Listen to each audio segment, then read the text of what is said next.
සහෝදර සහෝදරයන් ඔබ සියලු දෙනාගෙන්ම අවසරයි.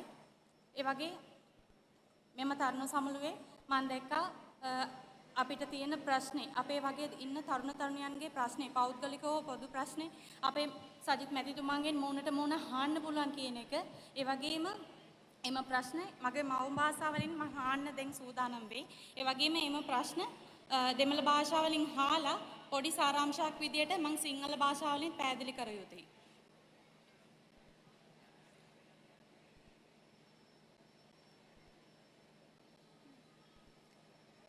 எதிர்க்கட்சி தலைவரும் ஐக்கிய மக்கள் சக்தி கட்சியின் தலைவரும் ஆன கௌரவ சஜித் பிரேமதாச ஐயா அவர்களுக்கும் மற்றும் ஒன்று கூடியிருக்கும் அமைச்சர்களுக்கும் இந்த இளைஞர் இங்கு ஒன்று கூடியிருக்கும் இளைஞர் யுவதிகள் உங்கள் அனைவருக்கும் என்னுடைய இந்நேர வணக்கத்தை தெரிவித்துக் கொள்கின்றேன். அத்துடன் எனது பெயர் காஞ்சனா.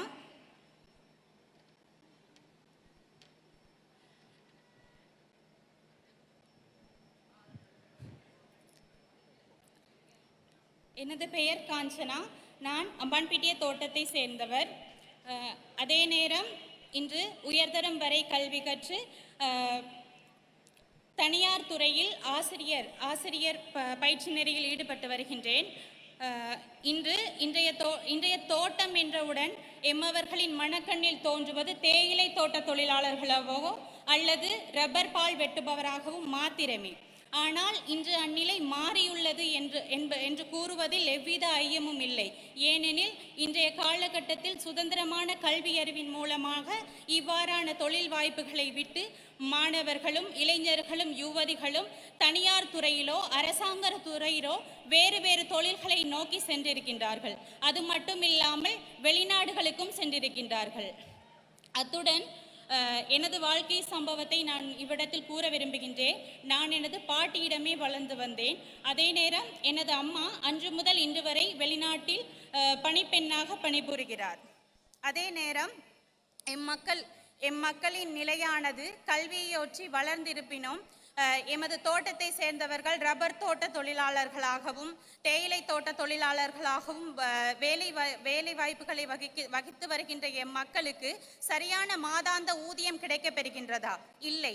ஏனெனில் அவர்களுக்கு இன்றைய நாட்களில் கிடைக்கப்பெறும் மாதாந்த ஊதியத்தை வைத்து அவர்களால் சரியான இன்றைய நாட்டில் நடைபெற்று வரும் பொருளாதார நிலையுடன் சரியான ஒரு வாழ்க்கை முறையை கொண்டு செல்ல முடிகின்றதா? இல்லை. அதே நேரத்தில் எமது மாணவர்கள் கற்று தேர்ந்த போதிலும் அவர்களின் திறமைக்கேற்ப தனியார் துறையிலோ அரசாங்க துறையிலோ அவர்களுக்கான தொழில் வாய்ப்பு குன்றியே காணப்படுகின்றது. அதே நேரத்தில் நான் முன்பு கூறியிருந்தேன், முன்கல்வி மற்றும் ஆரம்ப பள்ளி துறையில் நான் ஆசிரியர் பயிற்சி நெறியில் ஈடுபட்டு வருகின்றேன். என்னால் தனியாகவோ அல்லது அரசாங்க ரீதியில் பதிவு செய்யப்பட்ட சான்றிதழுடனோ முன்பள்ளி ஒன்றை நடாத்தி செல்லும் தகுதி இருந்த போதிலும் அந்த திறமையை கொண்டு சென்று வளர்த்து செல்லக்கூடிய அடிப்படையான வசதிகள் ஏதும் இன்றியே காணப்படுகின்றது. ஒரு இட வசதியோ அதற்கு தகுந்த ஒரு பொருளாதார வசதியோ தளபாட வசதியோ காணப்படவில்லை. எனினும் இந்த வசதிகளை உங்களால் எங்களுக்கு அமைத்து தர முடியுமா? அதே நேரம் எமது தோட்ட தொழிலாளர்களுக்கு மாதாந்த ஊதியத்தை சரியான முறையில் பெற்று அவர்களின் பொருளாதார நிலையை உங்களால் சரி செய்ய முடியுமா? அதே நேரம் நான் முன்பு கூறியிருந்தேன் சுதந்திரமான கல்வி முறை என்று. இந்த சுதந்திரமான கல்வி முறையை எமது தோட்ட பிரதேசத்தை எடுத்து பார்த்தால் பெரும்பாலானோர் லயம் வீடுகளிலே வசிக்கின்றனர். இந்த வீடுகளில் அடிப்படை வசதிகள் கூட இல்லாதோர்கள் எத்தனையோ பேர் உள்ளனர். இதில் வாழும் சிறுவர்களும் இளைஞர்களும் யுவதிகளும் தங்களது சாதாரண தர படிப்பையோ இல்லை ஆரம்ப பள்ளியையோ மற்றும் உயர்தரம் வரை கற்று பல்கலைக்கழகம் சென்ற வேண்டி இருந்தும் அந்த படிப்பினை சரியான ஒரு வீட்டு பரிசூழலை வைத்து அவர்களால் செய்ய முடியாத சூழலில் உள்ளார்கள். எனவே அவர்களின் இந்த அடிப்படை வசதியை உங்களால் நிவர்த்தி செய்து தர முடியுமா என்பதே எனது பாரிய வினாவாக இருக்கின்றது.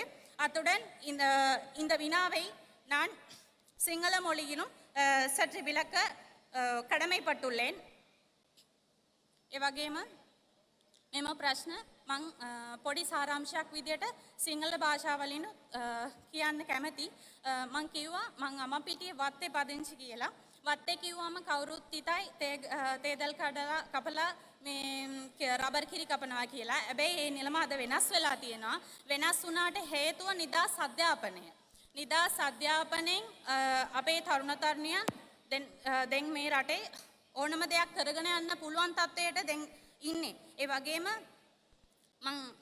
මගේ අත්දැකීම තමයි මාව හැදුවේ මගේ ආච්චි. මගේ අම්මා ඉන්නේ රට අදටත් රට.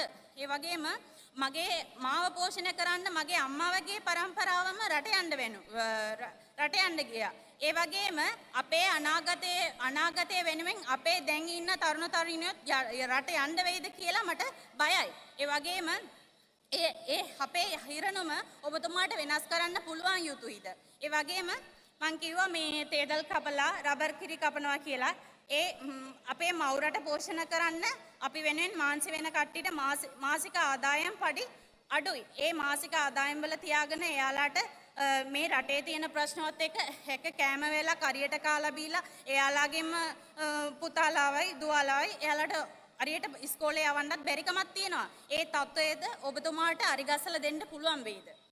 ඊළඟ එක මම වත්තේ පදිංචි කිව්වා අපේ වතකරුණේ කට්ටිය බැලුවාම ගොඩක් ඉන්නේ ලයම් කාමරවල. ඉතින් අර ලයම් කාමරවල පෞද්ගලික ළමයිට ඉන්න දරුවන්ට නිදාස් අධ්‍යාපනය හරියට කරගෙන යන්නවත් එයාලාට පාසුකමක් නැතිකමක් තියෙනවා. නැති බැරිකමක් තියෙනවා. ඒ වගේම ඔබතුමාට මට විතරක් නෙමෙයි වතුකරණ ඉන්න කට්ටියට විතරක් නෙමෙයි මේ හැලියට ආවොත් මේ දුෂ්කර ප්‍රදේශ කෑගල්ල ප්‍රදේශවාසී තරුණ තරුණියන් ඔබ මේ සියලු දෙනාටම තියෙන ප්‍රශ්නේ තමයි මේවා. ඉතින් මේ වගේ තරුණ තරුණියන්ට තියෙන පෞද්ගලිකව පොදු ප්‍රශ්න ඔබතුමාට විසඳන්න පුළුවන් නම් මේ රට හරියට මේ රටේ අනාගතය අරගස්ස ගන්න පුළුවන් කියලා මං හිතනවා.